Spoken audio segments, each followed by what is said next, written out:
My husband divorced me by text. I'm leaving you and moving to Miami with my 20-year-old babe. I've already emptied our joint account, haha. I calmly replied, good luck. When he realized what I'd done, 'twas already too late. The text arrived between helping customers at my boutique. I'm leaving you and moving to Miami with my 20-year-old girlfriend. I've already emptied our joint account. My hands didn't shake as I read it. My voice didn't waver as I helped Mrs. Peterson pick out a scarf. The only sign that my husband of years had just nuked our marriage via text was a slight tightening around my eyes. I waited until Mrs. Peterson left, her purchase wrapped in our signature silver paper, before typing my response. Good luck. My name is Claire, and at 38, I just received the most callous goodbye in history. But while Mark was probably gloating over his grand exit, imagining me in tears over his betrayal, I was calmly locking up my boutique for the day. The signs had been there for months. The late nights at work that never matched his pay deposits. The sudden password changes on his phone. The way he'd started going to the gym religiously, buying new clothes, trying to recapture his youth. 3 months ago, I'd found a receipt for dinner for two at an expensive restaurant on a night he'd claimed to be working late. That same evening, I'd opened a separate bank account at a different bank. A week later, when he mentioned wanting to combine our accounts to simplify things, I'd agreed cheerfully while moving my personal savings to the new account. The joint account he'd just emptied, it contained exactly enough to keep him from getting suspicious, about 2 months' worth of regular deposits. The rest was safely tucked away, along with detailed records of every suspicious transaction he'd made over the past year. My phone buzzed again. Don't bother begging. Melissa and I leave tomorrow. I'll send for my things later. Melissa. The new receptionist at his office. I'd met her at the company Christmas party, watched her laugh too loudly at Mark's jokes, noticed how she touched his arm when she thought no one was looking. She was young enough to be his daughter, naive enough to think she was special. I didn't respond to his text. Instead, I called my lawyer, the one I'd consulted 2 months ago when I'd found the hotel charges on our credit card statement. It's time, I said simply. He just made his move. The papers are ready, she replied. I'll file them first thing tomorrow. Do you want me to have him served in Miami? No rush, let him think he's won first. Another text from Mark. I know this must be hard for you. You're not getting any younger after all. At least you have your little shop to keep you busy. My little shop. The successful boutique I'd built from scratch. The one that generated more income than his middle management position. The one whose profits I'd carefully kept separate from our joint finances. I smiled thinking of the certified letters that would greet him in Miami. Let him enjoy his moment of triumph. I spent that evening in our house, my house since I'd inherited it from my grandmother, and kept it in my name despite Mark's repeated suggestions to add him to the deed. Another lucky instinct that had paid off. While organizing the paperwork my lawyer would need, I found our wedding album. Mark looked so different then, before his midlife crisis had turned him into a caricature of his former self. These days, he wore shirts too tight for his softening middle. Tried too hard to connect with the somethings at his office. Used slang that sounded ridiculous coming from a man of 45. My phone kept buzzing with text from him, each one more condescending than the last. I've been planning this for months. Melissa understands me in ways you never could. You'll be fine. Maybe you'll find someone more your own age. Already told my family. They agree we grew apart. It's nobody's fault, really. I screenshotted each message, adding them to my evidence folder. Let him dig his hole deeper. My lawyer would love his casual admission of premeditation, his gleeful announcement about emptying our account. The last text caught my attention. BTW, I used the joint card to book our flights and hotel. Consider it my parting gift, LOL. Perfect. I called the credit card company. Mrs. Harrison speaking. I need to report fraudulent charges and cancel a card immediately. Of course, ma'am. Can you identify the charges? 2 first-class tickets to Miami booked today. Hotel charges at the Royal Palm, and I'll need to remove my husband as an authorized user. Do you have documentation of the fraud? Text messages from my husband admitting he used our joint card to book travel with his girlfriend after emptying our bank account. I'll be happy to forward them. The representative's professional tone couldn't quite hide her satisfaction as she canceled the charges. Mark and Melissa would arrive at the airport tomorrow to find their tickets invalidated, their hotel reservation canceled. My phone buzzed again. Don't worry about the house. I'll let you stay there until you find something smaller. I actually laughed out loud at that one. Did he really think he had any claim to my grandmother's house? Had his ego grown so large that he'd forgotten whose name was on the deed? Another buzz. And I know the shop means a lot to you. We can work out a fair payment for your half. My half, of my business. That I'd built myself, funded myself, grown myself, while he complained about my long hours and called it my hobby. I poured a glass of wine, the good stuff I'd been saving for a special occasion. This qualified. Tomorrow, Mark would learn some hard truths about property law and separate assets. But tonight, I'd enjoy the quiet and plan my next chapter. Morning brought a flurry of increasingly angry texts from Mark. What the heck did you do to our credit card? The airline won't honor our tickets. The hotel canceled our reservation. Answer me. I silenced my phone and headed to my boutique. Friday was always our busiest day, and I had a new shipment of designer handbags to unpack. Life goes on, even when your husband runs off with a receptionist young enough to be his daughter. Around noon, his mother called. Claire dear, Mark told us everything, about how controlling you've been, how you drove him away. He says you're being vindictive now, causing problems with his travel plans. I put her on speaker while I arranged a window display. Did he mention emptying our joint account and charging tickets for him and his girlfriend on our credit card? Silence. Then, well, he said you left him no choice. That you'd been cold and distant. Barbara, I have his texts. Would you like me to read them to you? The one where he bragged about taking our money, or maybe the one where he mocked my age? Another pause. He did seem a bit cruel. I told him that text message was inappropriate. I appreciate the call, Barbara. I've always liked you, but I think it's best if we end this conversation now. My lawyer has advised minimal contact with Mark's family during the proceedings. Proceedings? Already? Goodbye, Barbara. By late afternoon, Mark's sister, Amanda, was spreading family gossip through mutual friends. Apparently, Mark and Melissa were stuck at a budget motel near the airport. Their Miami dreams temporarily derailed. He'd tried using his personal credit cards, but those had been maxed out for months. Another red flag I'd noticed. My lawyer called with an update. The emergency hearing is scheduled for Monday. Given his admission of emptying the joint account and the documented credit card fraud, we're in a strong position to freeze all remaining assets. Has he been served yet? Not yet. But he'll get the papers at his new motel address. Speaking of which, his girlfriend's social media is providing excellent evidence. She's been posting about their adventure all day, including some choice comments about you. I smiled thinking of my own documentation, a year's worth of suspicious charges, hotel receipts, text messages that proved premeditation. Mark had been so focused on his grand escape that he'd never considered I might be watching, waiting, preparing. My phone buzzed with another text.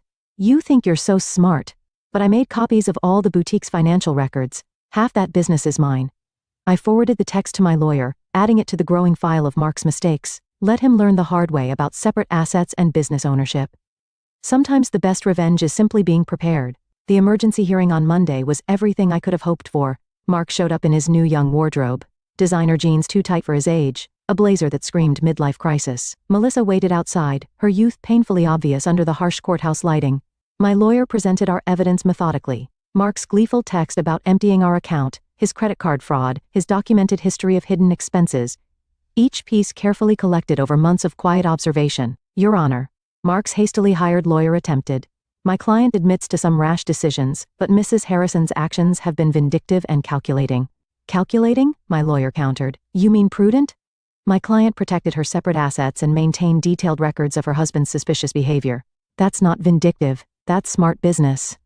The judge reviewed my documentation, the separate property deed to the house, the boutique's incorporation papers in my name only, the careful separation of business and personal finances that Mark had always complained about. Mr. Harrison, the judge addressed Mark directly. You admitted via text message to deliberately emptying a joint account and using shared credit cards to fund a trip with your girlfriend. Do you deny this? Mark shifted uncomfortably. I was just trying to make a clean break. By committing financial fraud? The judge raised an eyebrow. And now you're claiming rights to property that documentation shows is clearly separate from marital assets? The business grew during our marriage. Mark's lawyer tried again. My client is entitled to the business was established before the marriage. My lawyer interrupted. And Mrs. Harrison maintains strict separation of business and personal finances throughout. We have documentation of every penny invested and earned. I watched Mark's face as reality started sinking in. He thought this would be easy. Empty our accounts, run off with his girlfriend, maybe claim half my business in the divorce. He'd never bothered to understand my insistence on keeping things separate, had mocked my careful bookkeeping as obsessive. The court finds sufficient evidence of financial misconduct, the judge announced. All shared assets are frozen pending final dissolution. Mr. Harrison is ordered to return any funds removed from joint accounts within 24 hours. But that money's gone, Mark protested. We spent it on. Then I suggest you find a way to replace it. The judge cut him off. And Mr. Harrison? The court takes a very dim view of using shared credit cards to fund adventures with paramours. Outside the courthouse, I heard Melissa asking Mark about their Miami plans. His response was lost in the sound of my heels clicking confidently across the marble floor, heading back to the business he'd never understood or respected. At the next few weeks brought a string of increasingly desperate moves from Mark. He tried claiming the boutique had been his idea, He remembered investing money in its early days. He even suggested he'd been my business partner all along, claims quickly disproven by my meticulous records. He's getting desperate, my lawyer observed. His girlfriend's social media shows they're staying at her studio apartment now. Apparently, living on a receptionist's salary isn't quite the glamorous escape he imagined. Mark's family started reaching out, their tone markedly different from their initial accusations. We had no idea, his sister Amanda admitted. He told us you'd been cold, controlling, that he needed to escape. But then we saw his texts, the way he bragged about taking your money. That's not the brother I thought I knew. His mother called again, this time in tears. The things he said about your age, about replacing you with someone younger, I raised him better than that. I thought I did anyway. I let their calls go to voicemail. Their support might have meant something weeks ago, but now it felt like rats deserting a sinking ship. The boutique thrived, ironically boosted by local gossip about my situation. Women started coming in specifically to show support, often leaving with far more than they'd planned to buy. My ex tried something similar. One customer confided while buying a designer handbag. Thought he'd take everything in the divorce. Men like that never expect us to be smarter than them. My phone still buzzed occasionally with texts from Mark, his tone swinging between anger and manipulation. You've ruined everything. I never meant to hurt you. You'll regret being so vindictive. Can't we work something out? That business would be nothing without my support. I forwarded each message to my lawyer without responding, let him dig his hole deeper. Through the grapevine, I heard Melissa was having second thoughts. Apparently, sharing her studio apartment with a middle-aged man who couldn't afford his own place wasn't the romantic adventure she'd imagined. The age gap that had seemed exciting during secret hotel meetings felt different in the harsh light of reality. She posted about toxic relationships and learning from mistakes yesterday, my lawyer mentioned during an update call, and removed her relationship status this morning. I almost felt sorry for Mark, almost. But then I remembered his after telling me he'd emptied our account. The casual cruelty of his comments about my age. The way he'd assumed I'd be helpless without him. Instead of pity, I felt something else. Pride. Pride in my foresight, in my quiet strength, in my ability to protect myself while he underestimated me. The final divorce hearing painted a very different picture from Mark's imagined triumph. Gone was his cocky attitude, replaced by barely concealed panic. Melissa was noticeably absent. She'd moved on to a CO worker her own age, according to office gossip. Mark had shown up in his old clothes. The designer wardrobe apparently returned to help repay the joint account he'd emptied. His lawyer looked tired, probably from trying to find loopholes in my documented separation of assets. Your Honor, Mark's lawyer attempted one last time. Despite the separate property documentation, my client contributed to the growth of his wife's business through moral support. And moral support? My lawyer interrupted. Like these text messages belittling Mrs. Harrison's business as a little shop, or these social media posts calling it her hobby? The judge had clearly seen enough. The final settlement reflected my careful planning. I kept my house, my business, and my separate assets. Mark got his personal possessions and his car, which was worth less than he owed on it. You've destroyed me, he hissed as we left the courthouse. I'll have to move back in with my parents. No, Mark. You destroyed yourself. I just made sure you couldn't destroy me too. His mother was waiting outside ready to drive him to her house, his new home at 45. The irony of his situation wasn't lost on anyone. The man who'd mocked my age was now living in his childhood bedroom, while I continued running my successful business. You planned this all along, he accused. You knew this would happen. No, I just paid attention. And unlike you, I understood the value of keeping good records. His mother stepped between us. That's enough, Mark. You've embarrassed yourself enough already. As they walked away, I heard her start in on him. Honestly, what were you thinking? A 20-year-old, emptying bank accounts, sending those horrible texts? I watched them disappear into the parking lot feeling nothing but relief. Mark had thought he was writing the ending to our story with that cruel text. Instead, he'd merely set my carefully laid plans in motion. My phone buzzed, not with texts from Mark this time, but with notifications of new orders from my boutique's website. Life was moving forward, just not in the direction he'd imagined. Part 3. Segment 1. 600 words. 6 months after the divorce was finalized, my boutique had expanded to a second location. The irony wasn't lost on me. While Mark struggled to rebuild his life, the little shop he'd dismissed was thriving.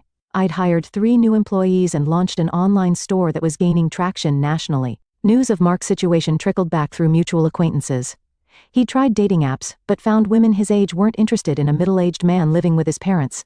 Younger women, having heard about his history through office gossip, steered clear. Melissa had apparently warned her friends about him, sharing screenshots of his desperate attempts to win her back after she'd left. His career suffered too. The company's HR department had launched an investigation into his relationship with a subordinate, resulting in a formal reprimand. The promotion he'd been expecting went to someone else. someone who didn't have a history of inappropriate relationships with reception staff. He tried to claim age discrimination, Amanda told me during an unexpected visit to the boutique. Said they were punishing him for dating someone younger. HR just added that complaint to his file. I was surprised to see his sister in my store, but her presence spoke volumes about how thoroughly Mark had alienated his own family. I know we didn't support you at first, she admitted, running her fingers over a silk scarf. He played the victim so well, but watching how he handled everything, how he acted afterward, I'm ashamed we ever believed him. My lawyer kept me updated on Mark's continued attempts to challenge the divorce settlement. Each petition was denied. His claims of unfair distribution dismissed based on the evidence of his own actions.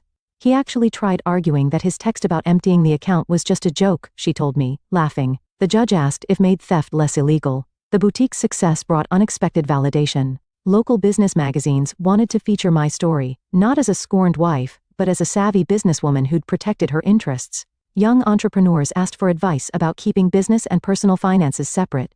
The best protection is preparation, I told one young woman who reminded me of Melissa, and always trust your instincts. Mark's mother called occasionally, usually after he'd done something particularly self-destructive. He'd tried online gambling, hoping for a quick fix to his financial problems. He'd gotten involved with a pyramid scheme that promised fast returns. Each attempt to recover his former lifestyle just dug him deeper into trouble. I don't know where we went wrong with him. She sighed during one call. His father and I offered to help him get back on his feet if he'd just take responsibility for his actions. But he's still blaming everyone else. You, Melissa, his company, the judge. I listened politely but maintained my distance. Their family drama wasn't my problem anymore. My life had moved forward, filled with plans for a third boutique location and a possible expansion into luxury accessories. The only reminder of Mark's impact on my life was a framed screenshot hanging in my office, his final text before I blocked his number. Have fun with your little shop, at least it'll keep you busy in your old age. Below it sat my latest business award, proof that sometimes the best revenge is simply succeeding on your own terms. 1 year after the divorce, I hosted a grand opening for my third boutique location. The event attracted local media, and the story they wanted to tell wasn't about my failed marriage. It was about a successful businesswoman expanding her brand. Mark's betrayal had become a mere footnote in my success story. During the event, Melissa unexpectedly walked in. She looked younger than ever. Or maybe I just felt that much stronger. She shifted uncomfortably, clutching her purse like a shield.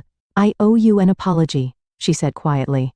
I believed everything he told me, about how you were cold, controlling, how you didn't support his dreams. Then I watched him try the same manipulation tactics on me when things got tough. I continued arranging a display of designer sunglasses. Those weren't his dreams, Melissa. They were escapes. There's a difference, I know that now.